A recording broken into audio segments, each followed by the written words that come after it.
'n bekende gedeelte en dit is Filippense 4.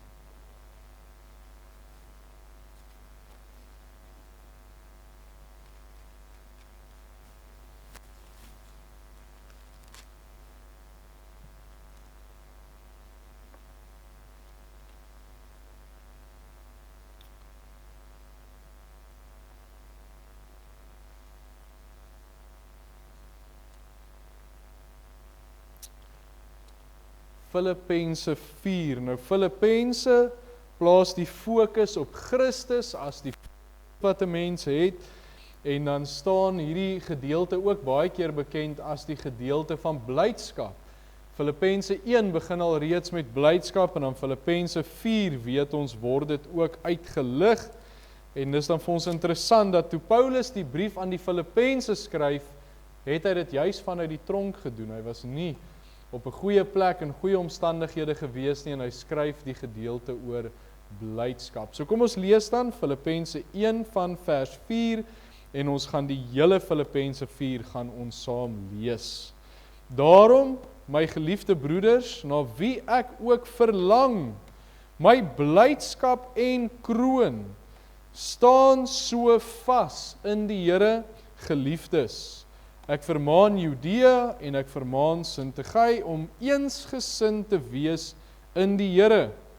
En ek vra jou ook opregte metgestel, wees hierdie vroue behulpsaam wat met my saamgestry het in die evangelie. Ook saam met Clemens en my ander mede-arbeiders, wie se name in die boek van die lewe is. En dan verander die gedagte nou waaroor hy praat en hy sê in vers 4, verbly julle altyd in die Here. Ek herhaal, verbly julle. Laat julle vriendelikheid aan alle mense bekend word. Die Here is naby. Wees oor niks besorg nie, maar laat julle begeertes in alles deur gebed en smeking met danksegging bekend word by God. En die vrede van God, wat alle verstand te bowe gaan, sal julle harte en julle sinne bewaar in Christus Jesus. Verder, broeders, alles wat waar is, alles wat eerbaar is, alles wat regverdig is, alles wat rein is, alles wat lieflik is, alles wat loflik is, watter deeg en watter lof daar ook mag wees, bedink dit. En wat julle geleer en ontvang en gehoor en in my gesien het, doen dit. En die God van vrede sal met julle wees. Ek het my grootliks verbly in die Here, dat julle nou eindelik weer opgeleef het om aan my belange te dink, waarin julle ook gedink het, maar julle die geleentheid nie gehad nie. Nie dat ek dit uit gebrek sê nie, want ek het geleer om vergenoeg te wees met die omstandighede waarin ek is.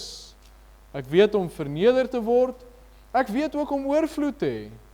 In elke opsig en in alle dinge is ek onderrig, om versadig te word, sowel as om honger te ly, om oorvloed te hê, sowel as om gebrek te ly. En dan vers 13, dit is die kernvers van Filippense 4, en dit sê, ek is tot alles in staat, deur Christus wat my krag gee. Nogtans het julle goed gedoen, toe julle deel gehad het in my verdrukking. En julle, Filippense, weet ook dat in die begin van die evangelie, toe ek van Macedonia vertrek het, geen gemeente deel gehad het in my rekening van uitgawe en inkomste nie, behalwe julle alleen. Want ook in Thessalonika het julle vir my behoefte meer as eenmaal iets gestuur. Nie dat ek die gawe soek nie, maar ek soek die vrug wat oorvloedig word op julle rekening. So 'n klomp gedagtes wat Paulus hier aanraak, maar as ons 'n opskrif moet koppel aan Filippense 4, dan sou dit wees Christus ons krag. Alles is deur Christus. En so dan ons teks van oordenking, ons lees dan net tot daar so, Filippense 4, en as ons dan ons teks van oordenking kyk, daar is hy nou Filippense 4 vers 13, wat ek gesê het, is die kernvers. Ek is tot alles in staat deur Christus wat my krag gee. En gebruik ons daardie woorde ook as ons tema, ek is tot alles in staat deur Christus. Nou, hierdie week is eintlik 'n besondere week wat nou begin. Dis alles so in oploop tot Paasnaweek, wat ons nou die kruisiging herdenk, wat ons Paas-Sondag herdenk, wat ons die opstanding herdenk, al hierdie dinge. Maar 'n week voor die tyd, voordat die kruisiging plaasgevind het die Here Jesus mos in Jerusalem inbeweeg op 'n triomftog. Hy daar op die donkie inbeweeg en die mense het hom toegeroep. Die skare het vir hom gesê, Hosanna, die seun van God. En my gedagte was eintlik om bietjie daaroor te praat, maar nou praat ons eerder oor dit wat ons deur Christus het, die triomf wat ons het, die oorwinning wat ons het, met dit wat Paulus hier gesê het, ek is tot alles in staat deur Christus wat vir my krag gee.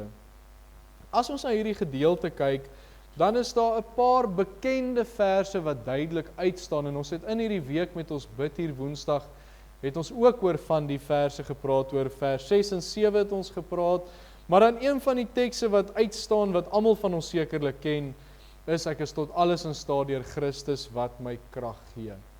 Nou wanneer 'n mens die Bybel benader, wanneer 'n mens die Bybel bestudeer, en jy kyk na 'n gedeelte, het ek al vir u gesê, 'n mens soek woorde wat herhaal, dan weet jy min of meer waaroor die gedeelte gaan, en dan in elke gedeelte is 'n kernvers, een vers wat sê, wat is die omvang van hierdie gedeelte, waaroor gaan dit, wat is die kern, en in hierdie hoofstuk is dit vers 13, dis hoekom ek gesê het, as ons 'n opskrif van die gedeelte moet sit, sou dit wees, Christus ons krag.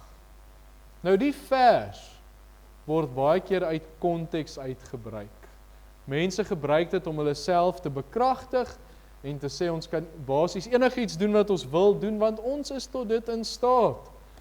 Ek onthou, so klompie jare terug het ek iemand geken, en die persoon was 'n, nou moet ek mooi dink, die Afrikaanse woord vir bodybuilder, hy was 'n liggaambouer gewees, ek dink is die regte woord, Tannie Isabel is die regte woord. Dan nie, ok, ek sal later by Tannie hoor. Tannie Isabel is my woordeboek, sy help my altyd reg met die mooi Afrikaanse woorde. Maar die persoon het altyd, dan sit hy foto's van sy spiere op, en dan sit hy die vers by, ek is tot alles in staat deur Christus wat my krag gee. So, heeltemal buite konteks, want mense mis partykeer waaroor die vers gaan, en waaroor die gedeelte gaan. Want Paulus het 'n spesifieke bedoeling gehad, toe hy sê ek is tot alles in staat, het hy vir die gemeente gesê, wat bedoel hy? Hy het vir hulle gesê in vers 12, ek weet om verneder te word, ek weet om oorvloed te hê, in elke opsig, alle dinge is ek onderrig, om versadig te word, sowel as om honger te ly, om oorvloed te hê, sowel as om gebrek te ly. So hy sê, kinders van die Here, kan deur enige situasie gaan, hulle kan deur enige omstandighede gaan, of dit goed gaan, of sleg, deur Christus wat krag gee. Nou ons weet die moderne teologie sê vir ons, dit moet altyd goed met jou gaan, maar ons het in die laaste 2 weke baie gepraat oor beproewinge en moeilike tye en dinge wat mens deurgaan, en hierso ook, Paulus sê, partykeer gaan dit goed, partykeer gaan dit sleg, partykeer is dit positief, partykeer is dit negatief, maar die kern lê daarin. 'n kind van die Here kan deur enigiets gaan. Hoe? Deur Christus wat vir hulle krag gee. So hy is die fokus. Hy is die middelpunt. Mense lees baie keer daai vers, ek is tot alles in staat. Maar dis eintlik, ek is tot alles in staat deur Christus. Hy is die kern van daardie vers. Hy is die middelpunt. En ons het hierdie week, juis by ons bid hier gekyk na kinders van die Here wat altyd hoop het. Hoekom het ons hoop? Want ons het vir Christus. Ons het die Here Jesus Christus. So met dit in gedagte, dis nou die agtergrond wat Paulus vir ons gee, daai bekende verse, met dit as agtergrond, weet ons, kinders van die Here kan 'n wonderlike lewe hê, en hulle kan deur enige situasie kom, en in enige situasie, selfs in slegte omstandighede, kan hulle goed ervaar, soos blydskap, kan hulle dinge ervaar, soos vrede, kan hulle vriendelik wees, al hierdie dinge, deur Christus, wat krag gee. Dis nie uit 'n persoon self nie, Dit is nie uit die omstandighede nie, want as dit uit die omstandighede was, sou ek vriendelik wees en ek sou bly wees as dit goed gaan, maar as dit sleg gaan, dan is ek mos nou nie vriendelik nie en dan gaan alles net sleg. So dit is nie uit die omstandighede nie, dit is deur Christus.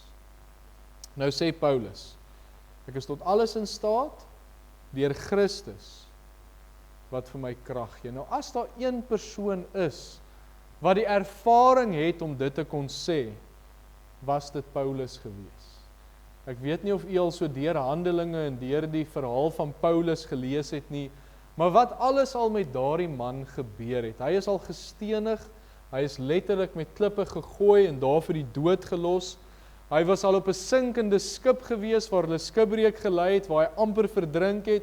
Hy is deur slange gepik, lees ons ook in die woord van die Here. Hy is in die gevangenis gewees, mense het teen hom opgestaan. Daar het so baie dinge fout geloop in Paulus se lewe. So hy het beslis nie die moderne teologie geglo van alles moet heeltyd goed gaan nie, want daar het baie slegte goed met hom gebeur. En juis, hy skryf Filippense, het ek genoem, terwyl hy in die tronk is. Nou die tronke in daai tyd, ek mag al nie verlede verduidelik het, ek dink ek het, die tronke in daai tyd was 'n onmenslike plek gewees. Dit was nie soos vandag, waar die plekke gereguleer is en na gekyk is, en die mense kry kos en hulle kan studeer en al hierdie dinge nie. Dit was onmenslike plekke gewees, die hoel van die stad het deur die tronke geloop, hulle het daar siektes gekry en dood gegaan en hongersnood en slegte plekke gewees, en nou sit Paulus in daai omstandighede, skryf hy, verbly jou in die Here, sê weer, verbly jou in die Here, hy skryf, ek is tot alles in staat deur Christus wat my krag gee, terwyl hy knie diep in hierdie hoel staan, skryf hy, ek is tot alles in staat. Dit maak menslik nie sin. Hoe kan iemand dit skryf? Hoe kan hulle dit sê in sulke slegte omstandighede? Weereens, deur Christus. Dit bring ons by vandag. Mense dink baie keer om 'n Christen te wees is altyd wonderlik en dit gaan net goed met ons en dit moet net goed gaan, maar dit is baie ver van die waarheid af. En Paulus was 'n lopende voorbeeld daarvan gewees. Baie probleme gehad. Die mense dink baie keer die Here is net 'n oplossing vir probleme. En as dit sleg gaan, nou moet ek hom aanroep sodat dit goed gaan. Maar die waarheid is, kinders van die Here gaan ook deur moeilike omstandighede. Ons is nie losgemaak van die tyd waarin ons lewe nie. Ons moet ook in die rye gaan staan hierso by Oeverberg en by die ander vulstasies en dieselfde prys betaal as almal anders vir die brandstof wat opgaan. Ons is nie losgemaak van die omstandighede nie. Alles wat die wêreld raak, raak ons ook. Maar met die groot verskil. Ons is tot alles in staat deur Christus wat ons krag gee. Die omstandighede, die situasie sal nooit vir my te veel raak nie, want die Here is met my. Dink weer aan wat Dawid geskryf het, al gaan ek deur 'n dal van doodskade weer, ek sal geen onheil vrees nie, want die Here is by my. Hy is met my, hy gaan saam met my deur.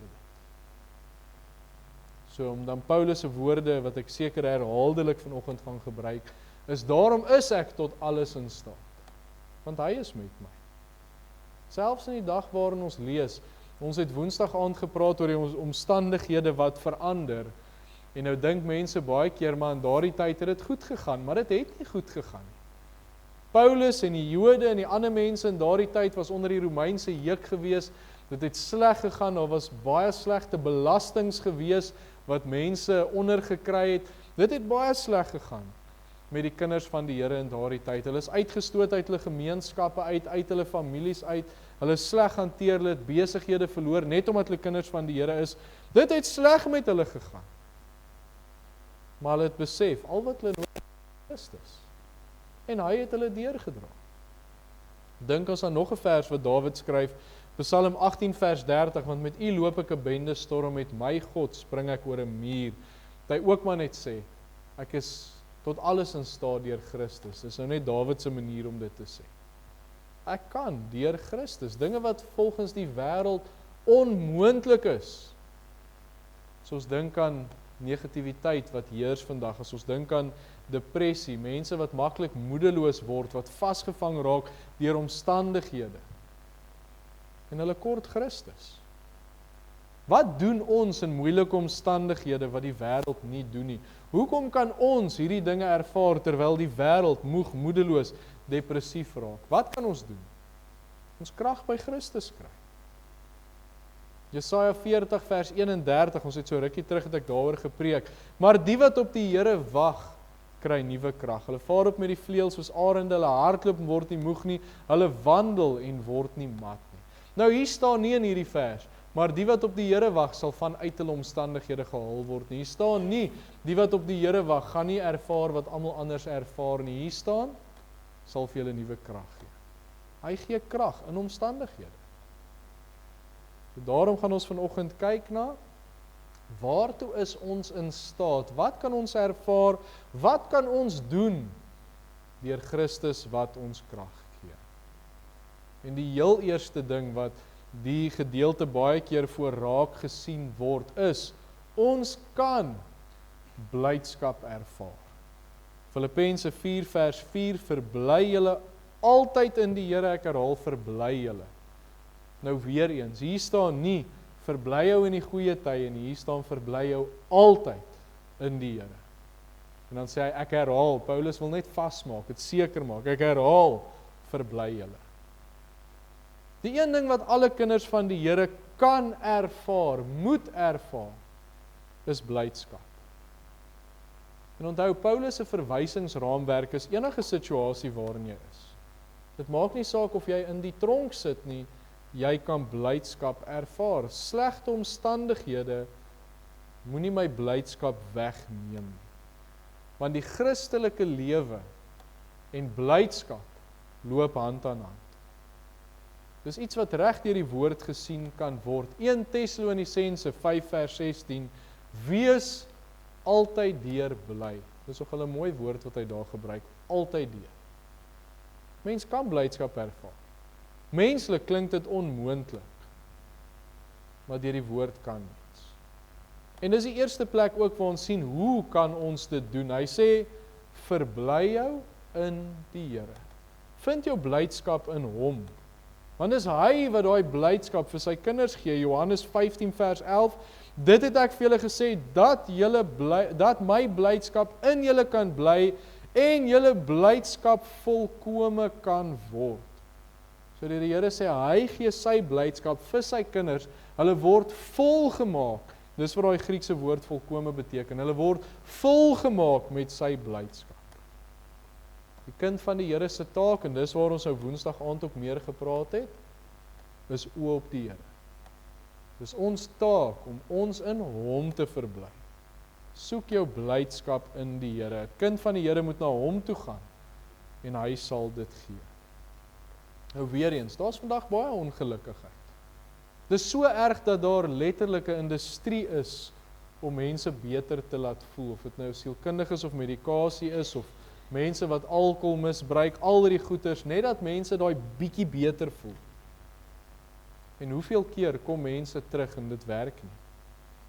Hulle soek altyd die volgende ding, want wat gaan my nou bly maak? Wat gaan my nou daai bietjie blydskap gee? Wat kan my gelukkig maak? Natuurlik, daai goed kan 'n mens beter laat voel, maar tydelik.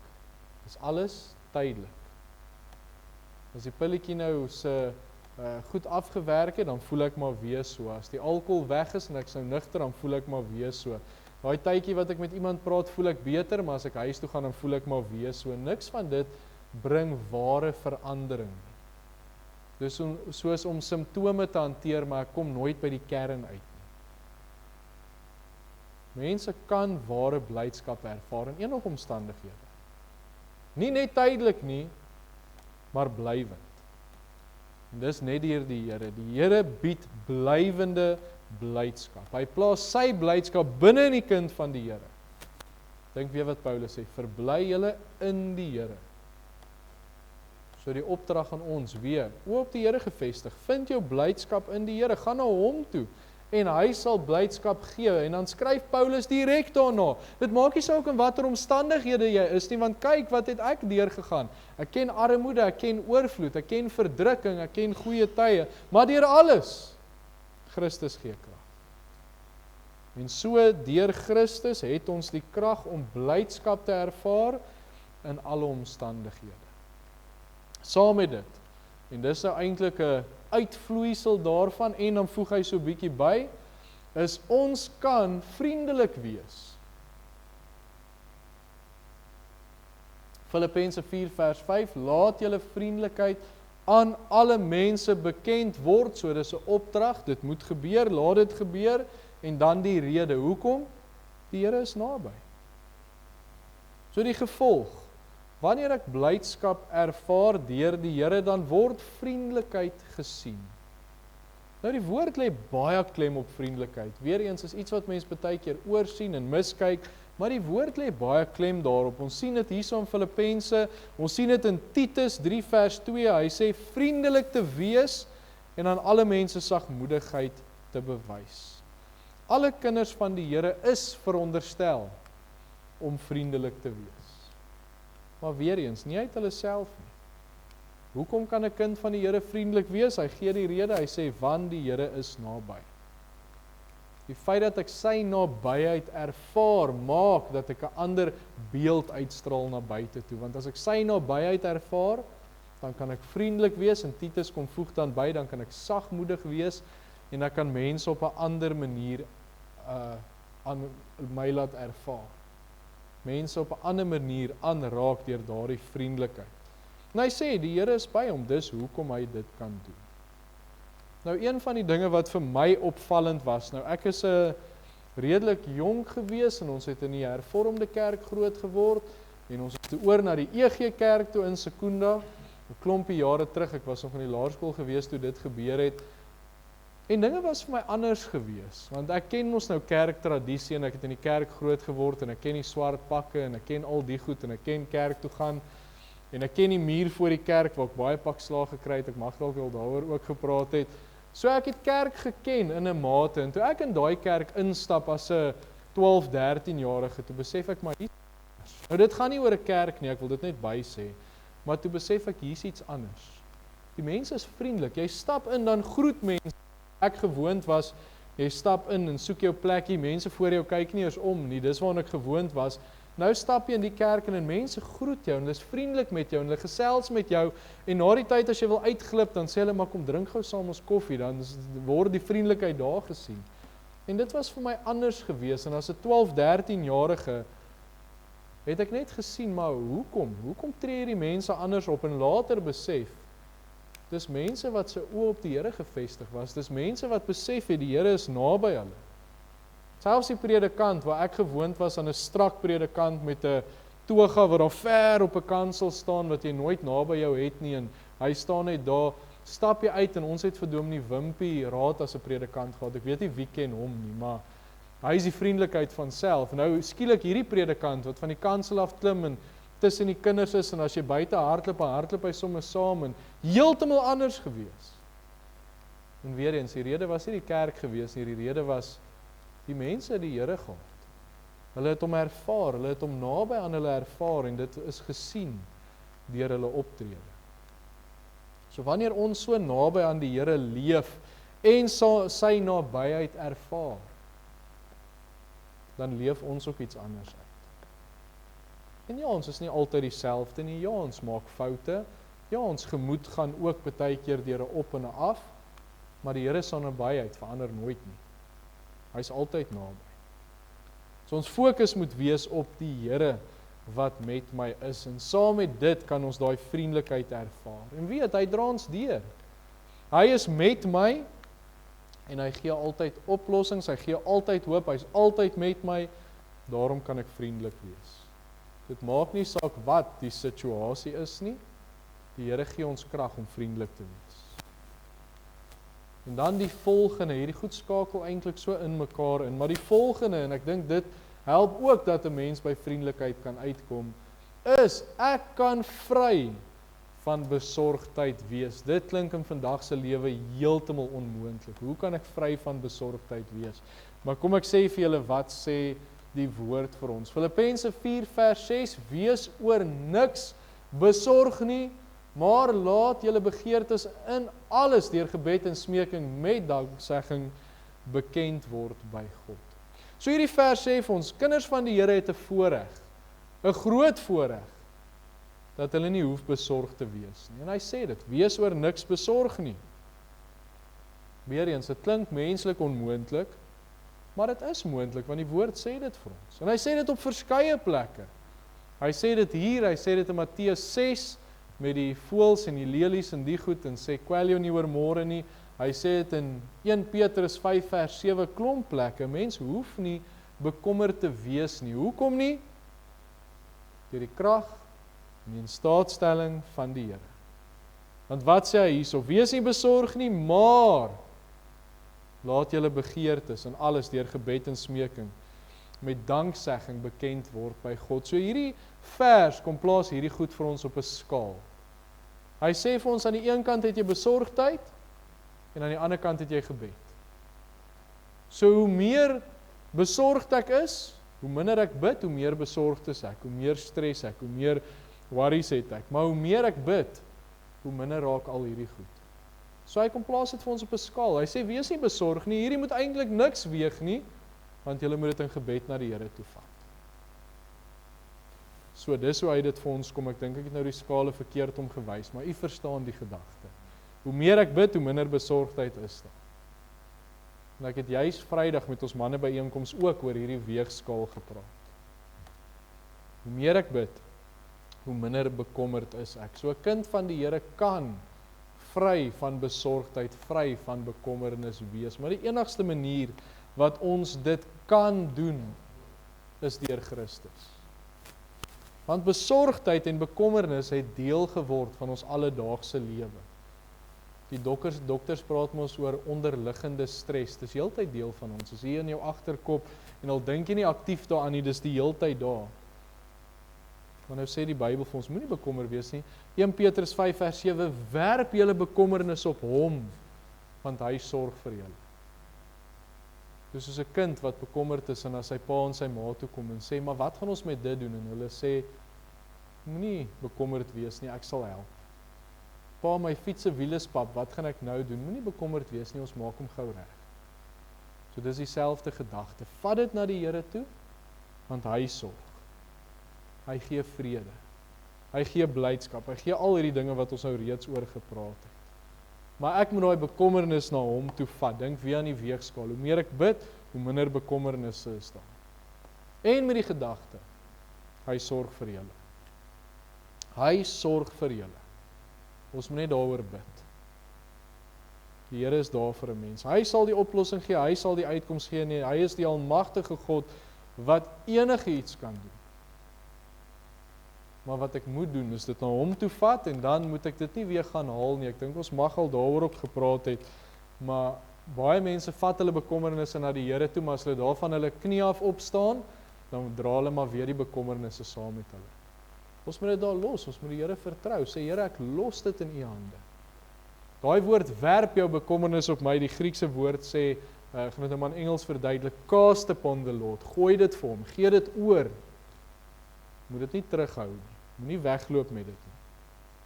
Vat dit na die Here toe in gebed, los dit by hom, en hy sal ons vry van bekommernis maak. Dis 'n voorreg wat 'n kind van die Here kan hê. En dan, ons laaste gedagte vanoggend wat ons in hierdie paar verse kry is, ek kan vrede ervaar.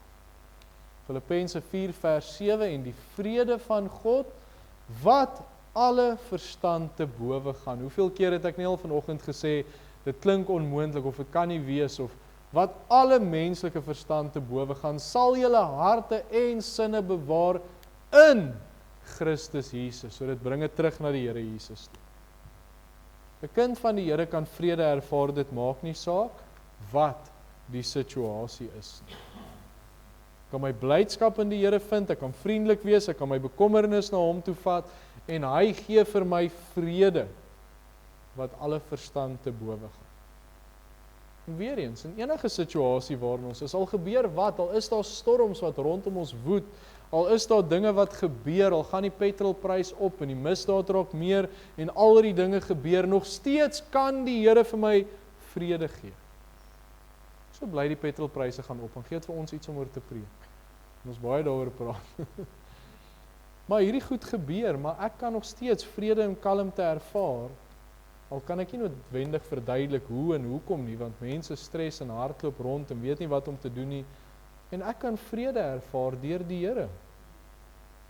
En die Here bewaar daardie vrede, is ook 'n mooi woord wat ons daar kry, bewaar die hart en die sinne in Christus Jesus. Nou as 'n mens na die hart verwys in die woord van God, dan praat dit baie keer van my innerlike self en dan bietjie meer spesifiek, my denke. As hy praat van hart, praat hy baie keer van my denke. So hy sal my denke bewaar van bekommernis en al hierdie dinge. Hy sal my denke bewaar van bekommernis, vrees, stres, ongeloof, al hierdie goed, want hy gee vir my vrede. Daarom het ons vroeër gesê, die blydskap is blywend, want Christus bewaar dit. Hoe wonderlik dat ons nie hierdie vrede kan hê. 'n vrede wat verstand te bowe gaan, 'n vrede wat vrees, bekommernis, depressie, al hierdie goed na buite toe dryf. Dat ons beskerm daarteen. Ons kan dit ervaar in enige situasie, maar soos die woord duidelik vir ons sê, ek moet my toevlug in die Here soek. Ek moet op hom vertrou, my oë moet op hom gerig wees. Die baie bekende, baie goeie voorbeeld van Petrus. Toe sy oë op die Here was, toe bly staande en dit gaan goed en hy's op pad na die Here toe, maar toe hy vir die storms begin kyk, toe sink hy. So oë op die Here en ek ervaar vrede. Nou weet ek nie wie van u het al die geskiedenis gehoor van die lied. Dit is eintlik 'n Engelse lied, It is well with my soul. Ons sing dit in Afrikaans, dit is wel met my siel. Nou daai persoon wat dit geskryf het, is eintlik baie interessant. Kom ek sê eers die liedjie se woorde en dan sal ek oor hom vertel. Hy sê, hoor nou mooi waar begin hy sê, as vrede my pad deur die wêreld verlig, as smarte my voor u laat kniel. So kyk waantoe dryf hierdie goed om na die Here toe. Hy sê, dan antwoord ek vry watter lot my ook tref, dit is wel met my siel. So vrede, en dit is wel met my siel. Nou hierdie persoon wat die lied geskryf het, Horatio Spafford, ek hoop ek sê sy van reg, het hierdie liedjie geskryf, nie in 'n goeie tyd van sy lewe nie, toe baie ongeluk hom getref het. Sy jongste kind is dood aan koors, en toe is daar brande, en hy verloor sy besigheid, hy verloor sy rykdom, en toe sit hy sy vrou en sy 4 dogters op 'n skip Europa toe. En op pad na Europa toe bots 2 skepe teen mekaar, en die skip sink, en sy 4 dogters is oorlede. Hy het net sy vrou oor. En sy vrou laat weet hom, wat moet ek nou doen? En hy sê vir haar, ek sal kom, ek is op pad na jou toe, en hy klim op 'n skip, en hy is met daai skip op pad na sy vrou toe, op pad Europa toe, met al die dinge wat gebeur het, en toe hulle op 'n sekere punt kom, toe sê die skipper vir hom, maar dis waar die ongeluk was, dis waar jou 4 dogters oorlede is, en net daar skryf hy hierdie lied. Hy skryf, as vrede my pad deur die wêreld verlig, as smarte my voor u laat kniel, of ons sing baie keer, as smarte my dreig te verniel, dan antwoord ek vry watter lot my ook tref, dit is wel met my siel. Nou dink ons aan Paulus wat in die tronk sit en skryf, huil in die Here. Hierdie man met alles wat hom oorgekom het op daai skip wat sê, as vrede my pad deur die wêreld verlig, en uiteindelik dis wel met my siel. Menslik onmoontlik, maar die Here gee vrede wat die menslike verstand te bowe gaan. Ek kan vrede ervaar met die Here aan my kant. Eintlik as ek sê ek is aan die Here se kant. Hy sal vir my sorg en hy gee vrede wat verstand te bowe gaan. En daarmee sluit ek af.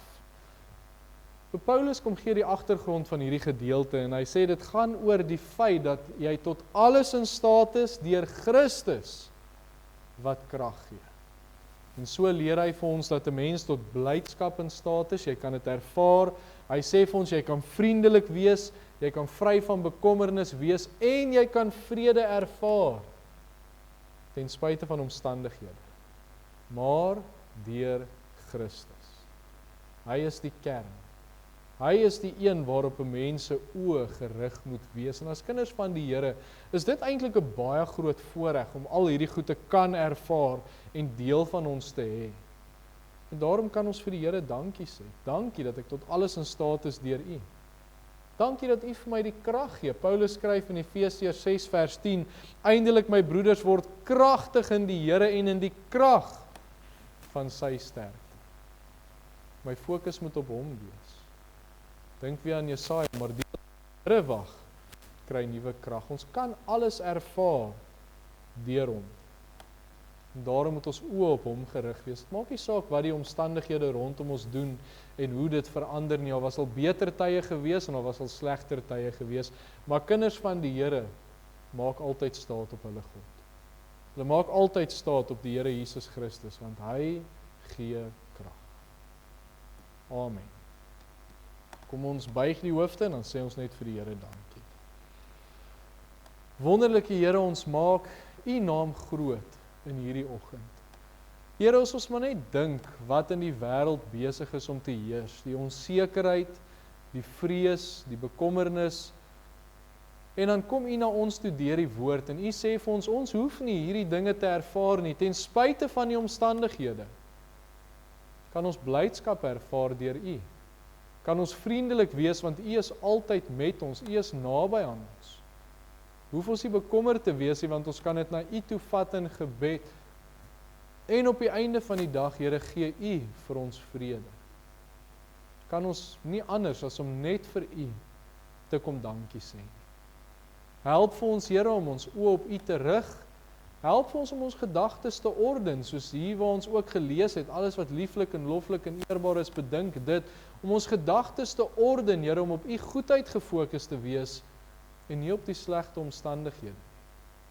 En sê ons weer maar net dankie, Here, vir alles wat ons kan ervaar, deur U goedheid. Ons bid dit in die naam van die Here Jesus Christus, wat vir ons krag gee alleen. Amen. Ons kan staan, dan sing ons slot. Genade van die Here Jesus Christus, ons Verlosser, en die liefde van God ons Vader, en die gemeenskap van die Heilige Gees, wees en bly met U elkeen. Amen.